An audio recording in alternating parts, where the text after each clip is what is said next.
পরের দিনটা নয়নতারা নক্ষত্রকে দেখলেই দৌড়ে পালায়। এই অসভ্য লোকের সামনে পড়া যাবে না। কি বাজে লোক। ছুটতে ছুটতে ঝিনুকের সাথে ধাক্কা খেল নয়ন। ঝিনুক হাতে ব্যথা পেয়ে চোখ পাকিয়ে ওর দিকে তাকায়, হাত ডলতে ডলতে ধমক দিয়ে বলে, চোখের মাথা খেয়েছিস নয়ন? ধাক্কা দিলি কেন? নয়নতারা নক্ষত্রের দিকে চোখ রেখে বলে, সরি আপু, ইচ্ছে করে দিইনি। ঝিনুক নয়নের দৃষ্টি অনুসরণ করে নক্ষত্রের দিকে দেখে, নয়নটা এরকম ভয় পাচ্ছে কেন? কি হয়েছে রে? কাকে দেখে ছুটছিস তুই? আপু, তোমার সাথে আমার ভীষণ জরুরি একটা কথা আছে। হ্যাঁ তো বল না। এখানে না, রুমে আসো তুমি। জ্বালাস না তো নয়ন। এখন আবার রুমে যেতে পারবো না। হলুদ বাটা হয়েছে নাকি দেখতে হবে। মা বলেছে, বাটা না হলে তোর ফুপু আমাকে বেটে ফেলবে। আসো না আপু, অনেক দরকারি কথা। প্লিজ। আচ্ছা চল, কিন্তু বেশি সময় নিবি না। বর্ণনা ছাড়া আসল কথাটা বলবি শুধু। হুম। যেতে যেতে ইলাকে পেয়ে গেল। ঝিনুক ইলাকে ধরে নিল। চল নয়ন, যেন কি দরকারি কথা বলবে। ঘরে গিয়ে নয়নতারা কাল সন্ধ্যা থেকে ছাদে যা যা হয়েছে সব বলল। তার মনের কথাও বলল। লোকটা ভালো না আপু, ভীষণ বাজে লোক। আমাকে ইচ্ছে করে ভয় দেখিয়েছে। ছাদে তো জড়িয়েও ধরেছে। আপু যাবার আগেই আবার আমাকে রেখে পালিয়ে গেছে। আকিব ভাইয়ার ওই বন্ধুর চরিত্রে সমস্যা আছে। আমি এসব কথা কাউকে বলিনি। একবার ভেবেছিলাম বাবাকে বলবো। বাবা কেমন রাগী জানোই তো। সেই ভয়ে বলিনি। ইমন ভাইয়ার বিয়েতে আমার জন্য কোন ঝামেলা হলে আমার খারাপ লাগবে। নয়নতারার কথা শুনে ইলা কাশতে লাগল। ঝিনুক বড় বড় চোখ করে ইলার দিকে তাকাচ্ছে। নয়ন মিথ্যা কথা বলার মেয়ে না, কিন্তু ওই ব্যাটা তো ইলারে পছন্দ করে। ও কেন ইলার বোনের সাথে এমন করবে এটাই ভেবে পাচ্ছে না ঝিনুক। ইলা কোনোরকমে কাশি থামিয়ে বলল, তুই এসব কথা আর কাউকে বলিসনি তো নয়ন? নয়নতারা মাথা নাড়ল। উহু, তোমাদেরই বলেছি শুধু। ঝিনুক নয়নের কথা অবিশ্বাস করতে পারছে না। আবার নক্ষত্র এরকম করতে পারবে এটাও বিশ্বাস হচ্ছে না। তুই শিওর তো নয়ন? নক্ষত্রই তোর সাথে এসব করেছে? হ্যাঁ। মানে আমি মুখ দেখিনি। তবে ওই লোকের সাথে যেমন গন্ধ ছিল, উনার গা থেকেও একই রকম স্মেল আসছিল। এটুকু শুনে ইলা স্বস্তির শ্বাস নিল। যাক নয়ন, তাহলে মুখ দেখেনি। অনুমান থেকেই এসব বলছে। তোর হয়তো কোথাও ভুল হচ্ছে নয়ন। উনি তেমন মানুষ না। তুই যা বলছিস সেটা তো সম্ভবই না। ভুল না আপু, সত্যিই ওই লোক ভালো না। ইলা ঝিনুককে চোখে কিছু ইশারা করল। ঝিনুক বুঝে গেল। সেও ইলার সাথে সুর মেলাল। নয়ন, এটা কিন্তু ঠিক না। কারো বিরুদ্ধে প্রমাণ ছাড়া এত বড় অপবাদ দেওয়া ঠিক না। হতে পারে সবই তোর ভুল ধারণা। মানুষটা মোটেও তেমন না। একজন নির্দোষ মানুষকে শুধুমাত্র সন্দেহ করে প্রমাণ ছাড়া তাকে অপমান করা ঠিক হবে না। তোর এরকম কাজে আকিবও লজ্জিত হবে। ঝিনুক আপু ঠিকই বলছে নয়ন। তোর কোথাও ভুল হচ্ছে। কাল দেখলি না কিভাবে তোর পা ঠিক করে দিল। নয়ন ভাবছে সত্যিই কি তার ভুল হয়েছে? ওই লোকটা ভালো অথচ সে খারাপ ভাবছে। শুধুমাত্র সন্দেহের উপর ভিত্তি করে কিছু বললে আকিব ভাইয়ারই অপমান হবে। সেই তো ওই লোককে নিয়ে এসেছে। ইলা যখন নক্ষত্রকে একা পেল তখন নয়নতারার বলা কথাগুলো নক্ষত্রকে জানালো। এসব শুনে নক্ষত্র কতক্ষণ তবদা খেয়ে থাকল। তারপর ফোঁস করে হেসে ফেলল। ওকে হাসতে দেখে ইলা রেগে গেল। হাসছো তুমি? হ্যাঁ। নয়ন যদি আমাদের না জানিয়ে সোজা বাবাকে জানাতো তখন? নক্ষত্র এখনো হাসছে।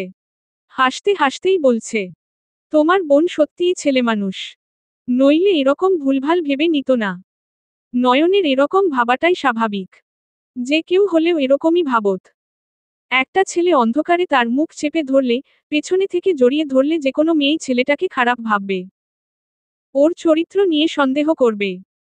আমি তো ইচ্ছে করে কিছুই করিনি। সেটা আমি জানি, তুমি জানো। নয়ন তো আর জানে না। ও কিন্তু একটু অন্যরকম। সেটা তো বুঝতেই পারছি।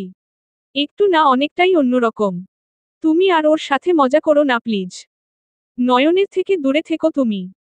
ইমন ভাইয়ার বিয়ে শেষ হলেই আমি একটা ব্যবস্থা করব।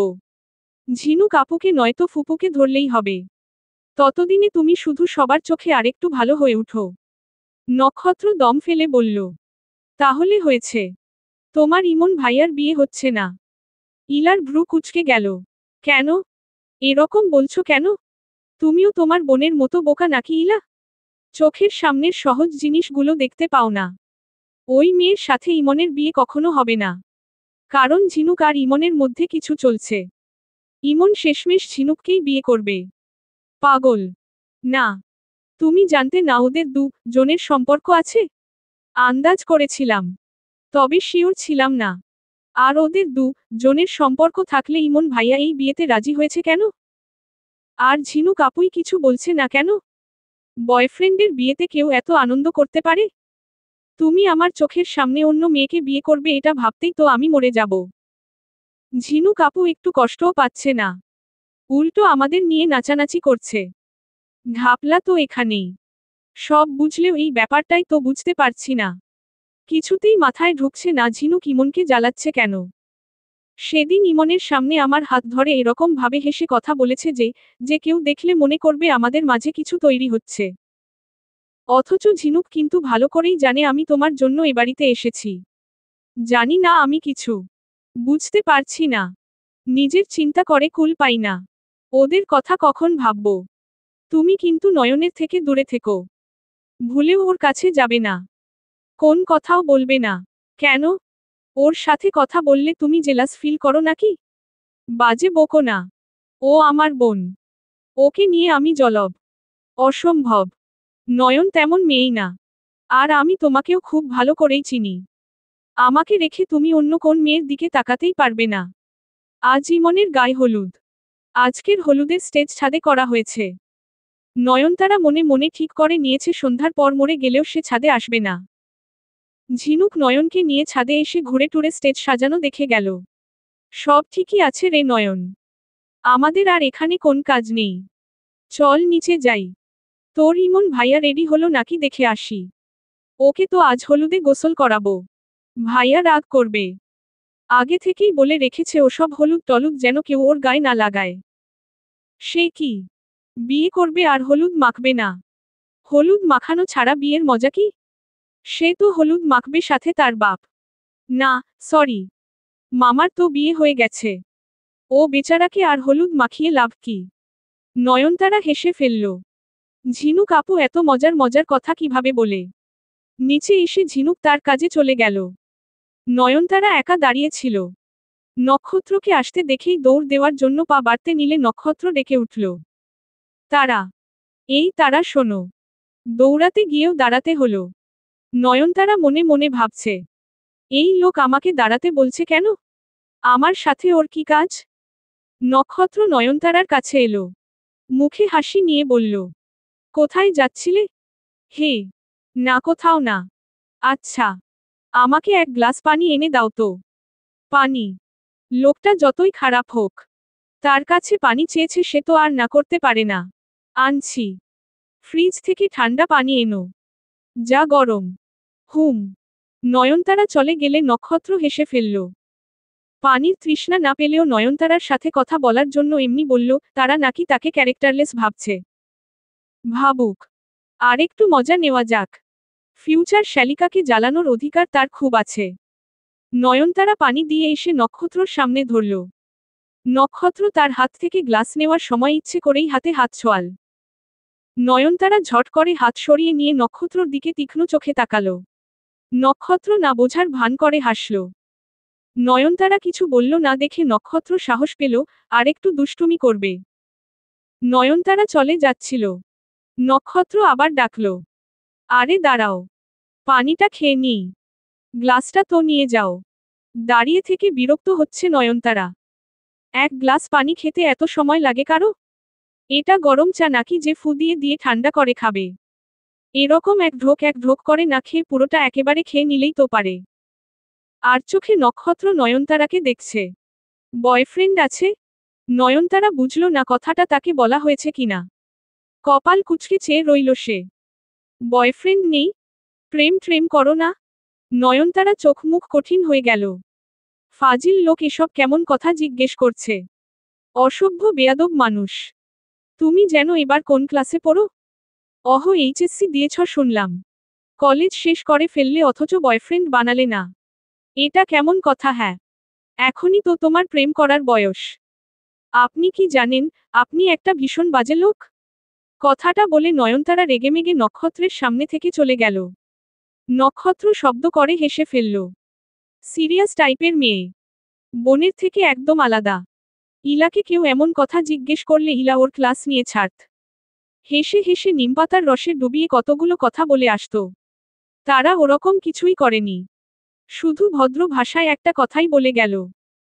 ঝিনুক ইমনের পুরো মুখে হলুদ মাখিয়ে দিলে ইমন সবার সামনেই ওর সাথে খেকিয়ে ওঠে। রাগ সামলাতে না পেরে বাজে ব্যবহার করে বসে। ও বেচারা তো জানেই ঝিনুক ইচ্ছে করে এসব করছে, প্রতিশোধ নিচ্ছে, কিন্তু বাড়ির কেউ তো জানে না। ইমনের থেকে বকা খেয়ে ঝিনুক এমন বেচারি সাজল যে ইমনের পুরো পরিবার গালাগালি দিয়ে ওর কানে তালা লাগিয়ে দিল। ইমনের মা পারলে ছেলের গালে থাপ্পড় বসিয়েই শান্তি পেত। এসব কেমন ব্যবহার? হ্যাঁ, ছোট বোন তোর, তোর বিয়েতে ওরা মজা করবে না? তোকে একটু হলুদ মাখাতে পারবে না? তার জন্য এরকম ব্যবহার করবি তুই? না, তোর বিয়ে তুই একাই কর। এমন অসভ্য ছেলে আমি পেটে ধরিনি। কি খিটখিটে মেজাজ, কি চাড়ালে ব্যবহার! মেয়েটাকে সবার সামনে এভাবে ধমকাতে পারলি? তোর ফুপু তোর এই ব্যবহারে কতটা কষ্ট পেয়েছে। ঝিনুকও কি আর কোনোদিন তোর কোন ব্যাপারে থাকবে? মামি ইমনকে আচ্ছামতো ধুইয়ে দিচ্ছে। ঝিনুকের ঠোঁটে বাঁকা হাসি। ইমন কিরমির করে ওকে দেখে। মা, কে বলল? মা, তুমি জানো না? ও ইচ্ছে করে। তোর কোন কথা শুনতে চাই না আমি। এক্ষুনি আমার চোখের সামনে থেকে দূর হয়ে যা। থাক, তোর যেতে হবে না। আমি ঝিনুককে নিয়ে চলে যাচ্ছি। নক্ষত্র ইলার পাশে এসে ওকে ধাক্কা দিয়ে বলল। দেখলে তো এবার? হ্যাঁ। ঝিনুক আপু হাসছে। ইচ্ছে করে ইমন ভাইয়াকে এমন বেকায়দা অবস্থায় ফেলেছে। আজ এটা তো সাধারণ ট্রেলার ছিল, কাল পুরো মুভি দেখতে পাবে। কি হবে এখন? কি আর হবে? নতুন কোন নাটক হবে? ওই নাটকের হিরোইন আমাদের ঝিনুক আপাই হবে। আজ ইমনের বিয়ে। আজ সবথেকে খুশি লাগছে ঝিনুককে। ইলা ঝিনুকের হইচই হাসি খুশি ভাব দেখে টাস্কি খেয়ে বসে আছে। ঝিনুক আপুকে কথাটা জিজ্ঞেস করবে নাকি করবে না এই নিয়ে দ্বিধাদ্বন্দ্বে ভুগছে। শেষমেশ শাড়ি পরার সময় বলেই ফেলল। আপু, আজ বিয়ে তো ইমন ভাইয়ার। তুমি এত খুশি হচ্ছ কেন? ডান ভ্রু বাঁকিয়ে ঝিনুক ইলার দিকে তাকায়। বলে, খুব বেশি খুশি হয়ে যাচ্ছি নাকি? হ্যাঁ, মাত্রার বাইরে বেশি রকমের খুশি। আচ্ছা, তাহলে খুশিটাকে কমানোর চেষ্টা করছি। বলেই ঝিনুক নিজের শাড়ির কুচি ঠিক করাই মন দিল। ইলা অনেকক্ষণ ভেবে নক্ষত্রর বলা কথাটা ঝিনুককে জিজ্ঞেস করল। আপু, একটা কথা বলবো? বল না। কোন কালে কি ইমন ভাইয়ার সাথে তোমার কিছু ছিল? মানে কাজিনের বাইরেও অন্যরকম সম্পর্ক? কোন কালে কি রে? ওর বিয়ের 2 সপ্তাহ আগে পর্যন্ত আমরা গার্লফ্রেন্ড বয়ফ্রেন্ড ছিলাম। ইলার মাথায় আকাশ ভেঙে পড়লেও সে এতটা অবাক হতো না। হতভম্ব হয়ে ঝিনুকের মুখের দিকে চেয়ে আছে সে। বয়ফ্রেন্ডের বিয়েতে কোন গার্লফ্রেন্ড এরকম নাচানাচি করতে পারে? এটাও কি সম্ভব? বুকের ভেতর থেকে মন বের করে ওর জায়গায় পাথর বসিয়ে নিয়েছে নাকি? একটু কষ্ট পাচ্ছে না? একটু কান্নাকাটি করছে না? কাউকে কিছু বুঝতেও দিচ্ছে? সুন্দর মতো বয়ফ্রেন্ডের বিয়েতে নাচছে, হলুদ মাখাচ্ছে, মেহেদি দিচ্ছে। এখন বরযাত্রী যাবার জন্য সবার আগে রেডি হচ্ছে। ঝিনুক আপু মানুষ না অন্য কিছু। ইলাকে এভাবে তাকিয়ে থাকতে দেখে ঝিনুক বিরক্ত হলো। ধমকে উঠে বলল, হা করে তাকিয়ে কি দেখছিস? হ্যাঁ, আমাকে আগে কখনো দেখিসনি?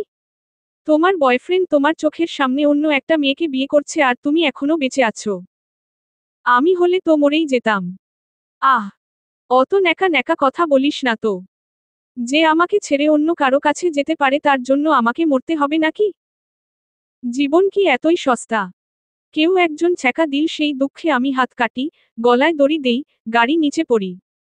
দূর, বেঁচে থাকলে ওরকম 100 ছেলে পাবো, মরে গেলে পাবো নাকি? তবুও তবুও তোর মাথা। আমি ওর সাথে ব্রেকআপ করিনি, ইমন নিজে করেছে। কেন? আমাদের ফ্রেন্ডস সার্কেলে একটাই ছেলে আছে।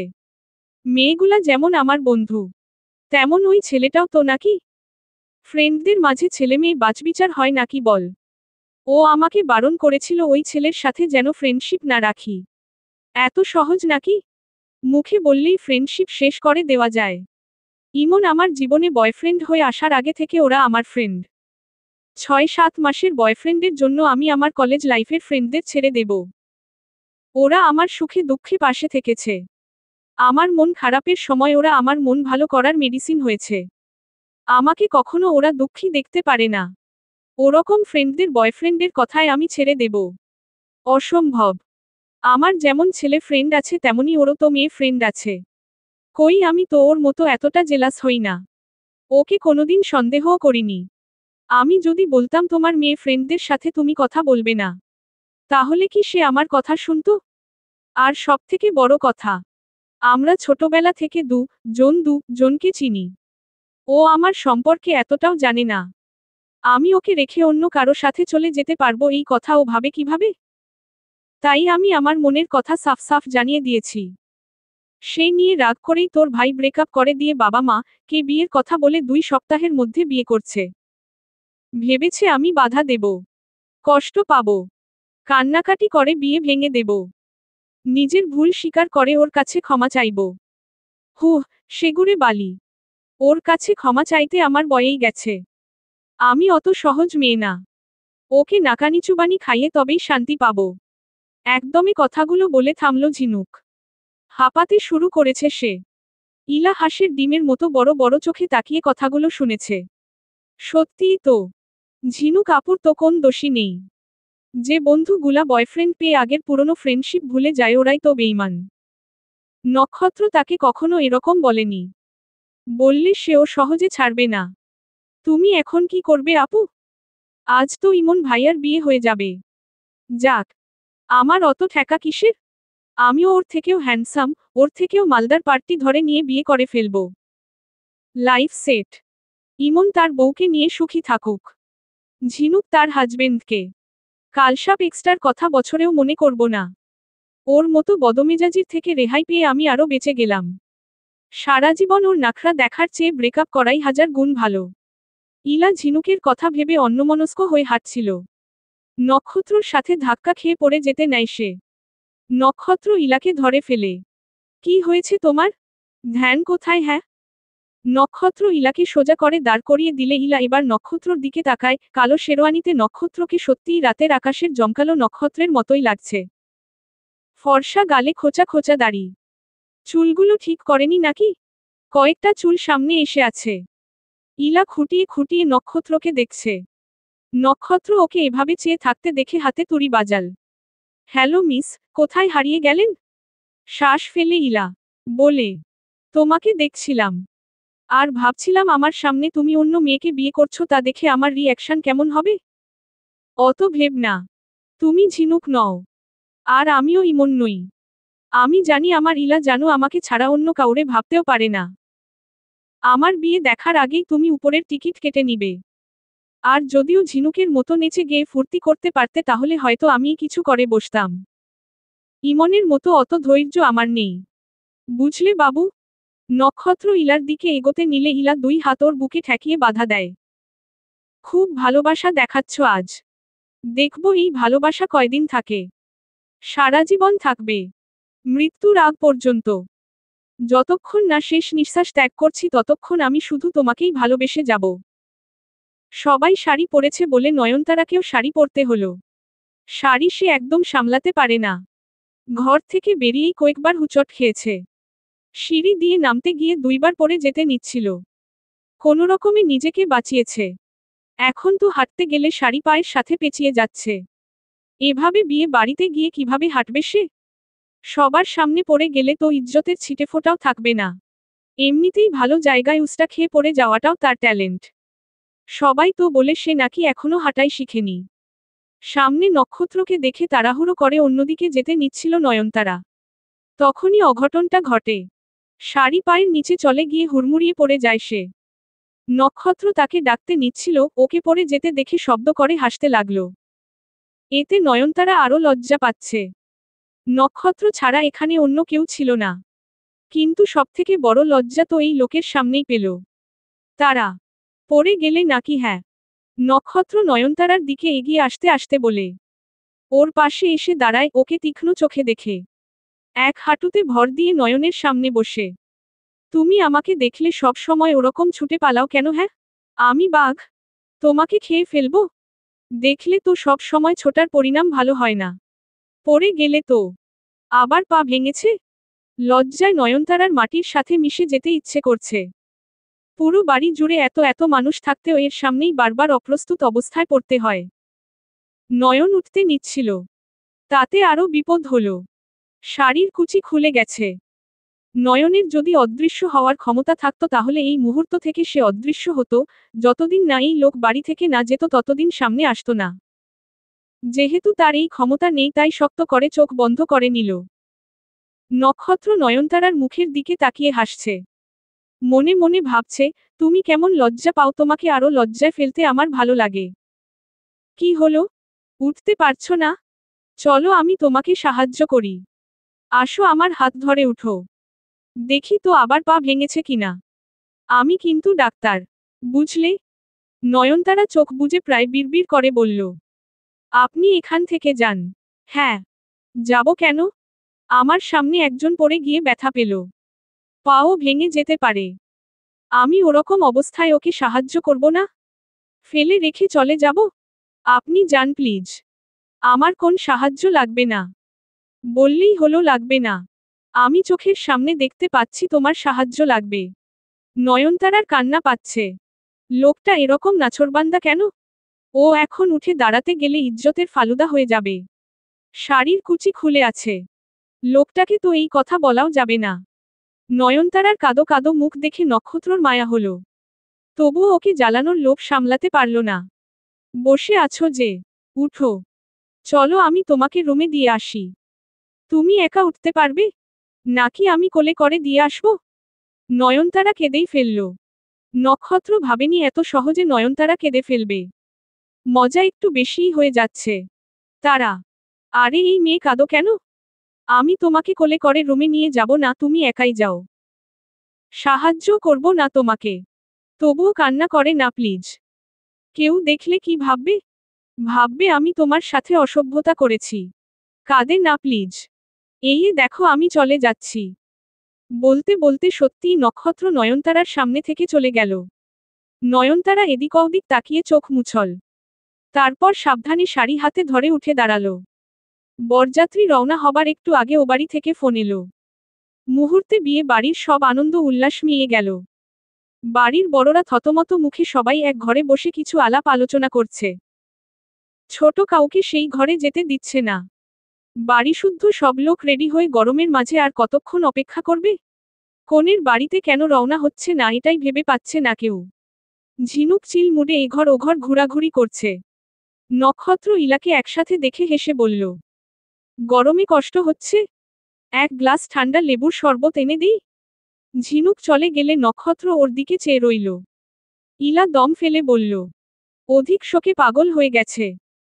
একটু পরেই সবাই জানল ইমনের হবু বউ কোন এক ছেলের সাথে আজ সকালে পালিয়ে গেছে। কথাটা শুনে সবার মাথায় যেন বাজ পড়েছে। বাড়ির পরিবেশটা কয়েক মুহূর্তের জন্য নিস্তব্ধ হয়ে গেল। কারো মুখে কোন কথা নেই। শুধু ঝিনুকেই স্বাভাবিক দেখাচ্ছে। নক্ষত্র ইলাকে বলল, ঝিনুক এই কথাটা আগে থেকেই জানত। কিভাবে জানবে? যেভাবেই হোক জানত। তাই তো ও এত রিল্যাক্সড ছিল। এখনো দেখছো না কেমন খুশি।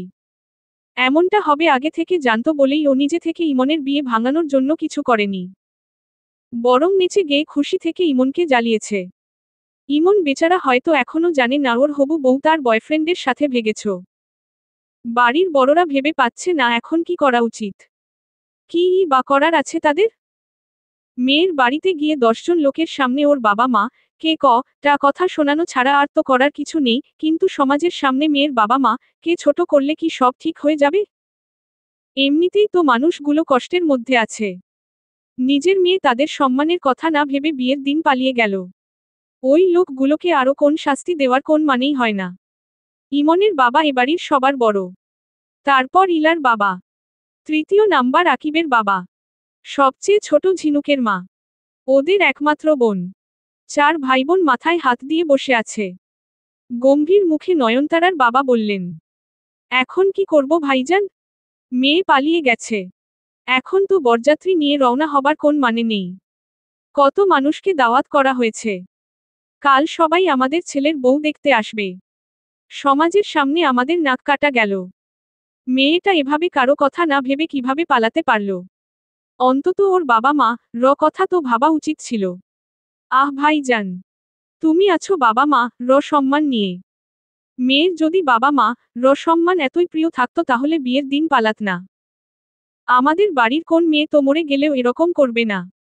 ঝিনুক, ইলা, নয়ন ওরা পরিবারের খুশির কথা ভেবে হাসতে হাসতে ওরকম কয়েক ডজন ছোকরাকে ভুলে যেতে পারবে। ইমনের বাবা অনেকক্ষণ গম্ভীর হয়ে বসে থেকে বললেন, ওরা মেয়েটাকে জোরজবরদস্তির করে বিয়েতে রাজি করিয়েছিল না তো? নইলে তো মেয়েটা আগেই বলতে পারত সে এই বিয়েতে রাজি না। এরকম শেষ মুহূর্তে এসে কি করে বসল? ভাইজান, আমাদের এখন ওই মেয়েকে নিয়ে ভাবলে চলবে না। আমাদের ইমনকে নিয়ে ভাবতে হবে। ও বেচারার তো কোন দোষ নেই। ঝিনুক গুনগুন করে গান গাইতে গাইতে ইমনের ঘরের দরজার সামনে এসে দাঁড়ালো। দরজায় টুকা দিয়ে বলল, নতুন জামাই আসতে পারি? তুই আমার চোখের সামনে থেকে দূর হ ঝিনুক, নইলে আজই তোর জীবনের শেষ দিন হবে। ও বাবা, এত বড় বড় ধমকি দিলে আমি তো ভয় পাব। এখানে কেন এসেছিস তুই? কি দেখতে এসেছিস? তুমি রেডি হয়েছ কিনা দেখতে এলাম। তোকে দেখতে হবে না, তুই আমার ঘর থেকে যা, দূর হ। অত রাগে না গো, এই সময় মাথা ঠান্ডা রাখতে হয়। আমাকে যে দূর দূর করে তাড়িয়ে দিচ্ছ, বলি কি সান্ত্বনা দেওয়ার মানুষ লাগবে না? ইমন কপাল কুঁচকে ঝিনুকের কথা বোঝার চেষ্টা করছে। সান্ত্বনা? সান্ত্বনা তো একটু পর তোর লাগবে, যখন তোর চোখের সামনে দিয়ে আমি বাসর ঘরে যাব। ঝিনুক টেবিলের উপর উঠে বসল। দীর্ঘশ্বাস ফেলে বলল, আর তোমার বাসর? এই জন্মে মনে হয় ওটা তোমার স্বপ্নই রয়ে যাবে, বাস্তবে আর পূরণ হবে না। মানে? শুনলাম তোমার হবু বউ নাকি তার নায়কের সাথে ভেগেছে। বেচারা, তুমিও কি ভুল করতে যাচ্ছিলে বলো? অন্য কারো প্রেমিকাকে বিয়ে করার মতো পাপ করতে যাচ্ছিলে? ঝিনুকের কথা ইমনের বিশ্বাস হচ্ছিল না। বলে কি, বউ সত্যিই পালিয়ে গেছে? তাহলে কি বিয়ে করে ঝিনুককে শায়েস্তা করতে পারবে না? ইমন ছুটে বাবার ঘরের দিকে যাচ্ছে। কথাটা সত্যি হলে তার জন্যই ভালো। এমনিতেও মনে মনে এই বিয়ে করতে চাচ্ছিল না। বন্ধুদের নিয়ে বিয়ে বাতিল করার একটা প্ল্যানও বানিয়ে রেখেছিল। ইমন হুড়মুড়িয়ে বাবার ঘরে এসে ঢোকে। সবাই সহানুভূতির চোখে ওকে দেখছে। আহা, ছেলেটার সাথে এটা কি হয়ে গেল? ওর বিয়েটা সমাজের চোখে মজা হয়ে রইল। বাবা সত্যিই ওই মেয়ে ভেগেছে? ইমনের ফুপু তাড়াতাড়ি বলে উঠলেন, তুই কিচ্ছু ভাবিস না বাপ, ওই মেয়ের থেকেও ভালো মেয়েকে তোর বউ করে আনব। এই মেয়ে তো ক্যারেক্টারলেস ছিল, দেখলি না কেমন পালিয়ে গেল। একবার ভাব, বিয়ের আগে না গিয়ে বিয়ের পরে গেলে কেমন হতো। ভালোই হয়েছে বিয়ের আগেই ওই মেয়ের চরিত্র সম্পর্কে আমরা জেনে গেছি, নইলে বিয়ের পর তোকে রেখে অন্য ছেলের সাথে চলে যেত। ইমন এসব সান্ত্বনার বাণী শুনতে চাচ্ছে না, আসল কথা জানতে চাচ্ছে সে। ঝিনুক হাসি মুখে দরজার সামনে এসে দাঁড়ালো। ইমনের চোখ ঝিনুকের উপর পড়তে ইমন সবার কল্পনার বাইরের একটা সিদ্ধান্ত জানিয়ে দিল। ফুপু, আমার জন্য তোমাকে আর কষ্ট করে অন্য কোন ভালো মেয়ে খুঁজতে হবে না। আমি তোমার তার ছিঁড়া মেয়েকে বিয়ে করব। ওকে তুমি আমার সাথে বিয়ে দিবে? ঘরের প্রতিটা মানুষসহ ঝিনুকও হতভম্ব হয়ে রইল। একদিনে এই ছেলের সাহস দেখা যাচ্ছে আকাশ ছুঁয়েছে। নক্ষত্র ইলার পাশ ঘেঁষেই দাঁড়িয়েছিল। ইলাকে চিমটি কেটে বলল সে, দেখলে নাটক? জনি জানতো ওরা একে অপরকে ছাড়া অন্য কাউরে বিয়ে করবে না, তবুও এই নাটক রচনা করল। ইলা নক্ষত্রের কথায় সমর্থন করল। জনি দুটা চিজ। হায় আল্লাহ, ওদের মাথায় এত শয়তানি বুদ্ধি। বাড়ির সবাইকে নাকানিচুবানি খাইয়ে ছেড়ে দিচ্ছে, অথচ কেউ বুঝতেই পারছে না। ঝিনুকের মতো তোমার ওরকম বুদ্ধি থাকলে এতদিনে আমি তোমার বাচ্চার বাবার হয়ে যেতাম। দেখেছো কেমন বুদ্ধি খেলিয়ে ইমনকে টাইট দিয়েও নিজের করে নিল। ওরা তো নাটক করেছে। ধরো তোমার বিয়ের দিন তোমার বউ পালিয়ে গিয়ে সত্যিই তোমাকে নাকে দড়ি দিয়ে ঘুরায়, তখন কেমন হবে? ধরে এনে ঠ্যাং ভেঙে রেখে দেব। শয়তানি বুদ্ধি আমার মাথায়ও কারো থেকে কম নেই। ইমনের সাথে ঝিনুকের বিয়ে দিতে কারো কোন আপত্তি নেই। বরং ইমনের মুখে এই কথা শুনে সবার মাথা থেকে ভারী একটা বোঝা নেমে গেছে। কিন্তু আপত্তি জানালো ঝিনুক নিজে। অসম্ভব। মামার ওই বেকার ছেলেকে আমি বিয়ে করব কেন? মামা নিজেই তো বলে ইমন ভাইয়া নাকি একটা অপদার্থ। ওরকম অপদার্থ ছেলেকে বিয়ে করে আমি আমার জীবন নষ্ট করব। ইমনের বাবা ঝিনুককে বোঝায়। আজ প্রথমবারের মতো ছেলের পক্ষ নিয়ে ওর সুনাম করে বলেন। আমি তো ওসব মুখে মুখে বলি রে মা। মনে মনে তো জানি আমার ছেলে কতটা কাজের। কাজে তাহলে মাস্টার্স কমপ্লিট করে বেকার বসে আছে কেন? ওর তো কোন চাকরি বাকরিও নেই। বিয়ের পর তোমার ছেলে আমাকে খাওয়াবে কি মামা? আমার কি কম আছে রে পাগলি? সবই তো তোর। তবুও মামা বিয়ের পর তোমার ছেলেকে একটা না একটা চাকরি করতেই হবে। তবেই আমি রাজি হব। মেয়ের এত বাছাবাছি দেখে ঝিনুকের মা চেতে উঠল। কোথাকার কোন রাজকুমারী রে তুই? তোর এত কিসের কথা এটাই তো বুঝতে পারছি না আমি। আমি আর তোর বাবা তোকে যেখানে বিয়ে দেব, তোকে সেখানেই বিয়ে করতে হবে। বেশি জোরাজুরির ফল কি হয় দেখেছ তো? মেয়েটাকে নিশ্চয় ওর বাবা আমার তোমার মতোই জোর করেছিল। তাই তো শেষমেশ পালিয়ে গিয়ে বাঁচল। আমাকে বেশি জোর করলে আমিও কিন্তু পালিয়ে যাব। করব না বিয়ে। না মা, তোকে কেউ জোর করবে না। তোর মা তো রাগের মাথায় ওসব বলছে। ওই মেয়ের রাগ তোকে দেখাচ্ছে। ইমন দাঁতে দাঁত চেপে ঝিনুকের নাটক দেখছে। সবই সহ্য করতে হচ্ছে তাকে। তবে এর শোধ সে নিবেই। একবার শুধু বিয়েটা হয়ে যাক। তারপর এই ঝিনুকের বাচ্চাকে মজা দেখাবে। প্রেম করার সময় মনে ছিল না সে বেকার। এখন সবার সামনে তাকে বেকার বলে অপমান করা হচ্ছে। আর এমন একটা ভাব নিচ্ছে যেন সবাই জোর করছে বলেই সে রাজি হচ্ছে। আহা! বাবা মা কত বাধ্য মেয়ে। নয়নতারা বাড়ির সবার ছোট সদস্যের ভূমিকা পালন করে চুপচাপ এক কোণায় দাঁড়িয়ে অবাক হয়ে এসব দেখছে। ইমন ভাইয়া ঝিনুক আপুকে বিয়ে করবে? ভাই বোনের বিয়ে এটাও কখনো হয়? তারপরই মনে পড়ল ফুপাও তো ফুপুর কেমন ভাই হয়। ওসব চাচাতো, মামাতো বোনকে বিয়ে করা যায় যাচ্ছে। তবুও, ইমন ভাইয়া তো ঝিনুক আপুকে পছন্দ করে না। একজন আরেকজনকে দেখতেই পারে না। বিয়ের পর এত ঝগড়াঝাটি মারামারি করে ওরা একসাথে থাকবে কিভাবে? কি? তোমারও এমন কেউ আছে নাকি? ভয় পেয়ে গেল নয়নতারা। নক্ষত্র হঠাৎ কোত্থেকে এসে কানের কাছে কথাটা বলল। নক্ষত্র আবার বলল, এটাই কিন্তু সুযোগ। ওদের দেখে শিখে রাখতে পারো। ভবিষ্যতে তোমারও কাজে লাগতে পারে। নয়নতারা কিছু বলার আগেই নক্ষত্র মুচকি হেসে আকিবের পাশে গিয়ে দাঁড়ালো। একই প্রশ্ন আকিবকেও বলল। তোমারও এরকম কেউ আছে নাকি? এটাই সুযোগ থাকলে বলে দিতে পারো। আকিব হকচকিয়ে গেল। তাড়াতাড়ি করে নক্ষত্রের দিকে চাইল সে। তারপর যেন চুরি করে ধরা পড়েছে এরকম ভাবে হাসল। নক্ষত্র ওর কাঁধে হাত রেখে বলল, আমি আগেই ধরতে পেরেছিলাম। আসলে আমার ডাক্তারি না পড়ে পুলিশ হওয়া উচিত ছিল। চোরা নজর আমি খুব সহজেই ধরে ফেলতে পারি। সেদিন রাতেই ইমন আর ঝিনুকের বিয়ে হয়। আয়োজন সব একই রকম ছিল। শুধু কনে পাল্টে গিয়েছে। ইলা খুশি খুশি মুখে নক্ষত্রের পেছনে এসে দাঁড়ায়। ফিসফিসিয়ে বলে, এরপর কিন্তু আমাদের পালা। আমি তো সেই কবে থেকেই এক পায়ে দাঁড়িয়ে আছি। ঝিনুক আপুকে বলবো আমাদের কথা বাবা মা কে জানাতে। ওর কথা এখন সবাই শুনবে। নতুন বউ বলে কথা। তারপর আবার এত ঘটনার পর ঝিনুকের বুদ্ধির প্রশংসা করতে হয়। হুম। বিয়ে শেষ। এবার নক্ষত্রকে এই বাড়ি থেকে চলে যেতে হবে। অনেক মেহমানরাই চলে গেছে। ও আর 2টা দিন থাকলে ওর নিজেরই বরং লজ্জা করবে। ইলা ঝিনুককে হাত করে ফেলে নিজেদের ব্যাপার অনেকটাই এগিয়ে নিয়েছে। ঝিনুকের কথা সত্যিই কেউ ফেলেনি। সে নক্ষত্রকে নিজের ভাই বলে দাবি করেছে। এরকম ভালো ছেলে ও আর একটা দেখেনি। এই ছেলের সাথে ইলার বিয়ে হলে মন্দ হবে না। ডাক্তারি পড়ছে ছেলে। ইলার জন্য এর থেকে ভালো কেউ হতেই পারে না। ঝিনুকের মিষ্টি কথায় না ভুলে কারো উপায় আছে?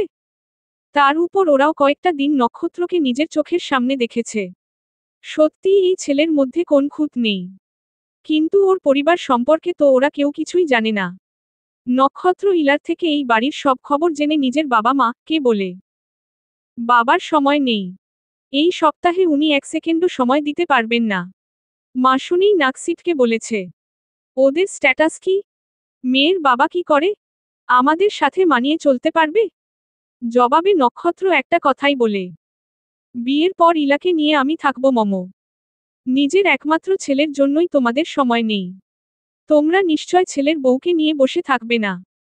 ইলা যেমনই হোক আমি ওকেই বিয়ে করব। ওর বাবার কি আছে না আছে তা দেখার কোন দরকার নেই। No my dear son. তোমার বাবা রাজি হবেন না। ইনফ্যাক্ট আমি নিজেও এই বিয়েতে মতো দেব না। ওকে, ফাইন। তাহলে বাবা মা ছাড়াই আমাকে বিয়ে করতে হবে। নক্ষত্র। রাগারাগি করে কোন লাভ নেই মম। জীবনে কখনো আমি ভালোবাসা পাইনি। এখন তা পেয়েও তোমাদের জন্য হারাতে পারবো না। আমি তো তোমাদের কাছে থেকেও নেই। না হয় ইলাকে বিয়ে করে এই বাড়ি থেকেই চলে যাব। এতে তোমাদের তেমন কিছু যাবে আসবে না। তোমরা তোমাদের মতোই থাকবে। ছেলের জেদের কাছে মা কে হার মানতে হলো। নক্ষত্রর বাবা আসতে না পারলেও ওর মা এসে ইলার সাথে ওর বিয়ের পাকাপাকি কথা বলে গেল। কয়দিন আগে এই বাড়ির 2টা ছেলে মেয়ের বিয়ে গেছে। তাই অন্য মেয়ের বিয়ে দিতে ওদের একটু সময় লাগবে। টাকা পয়সারও একটা ব্যাপার আছে। তাই সেদিন 6 মাস পর ওদের বিয়ের ডেট করা হয়। DHJKOX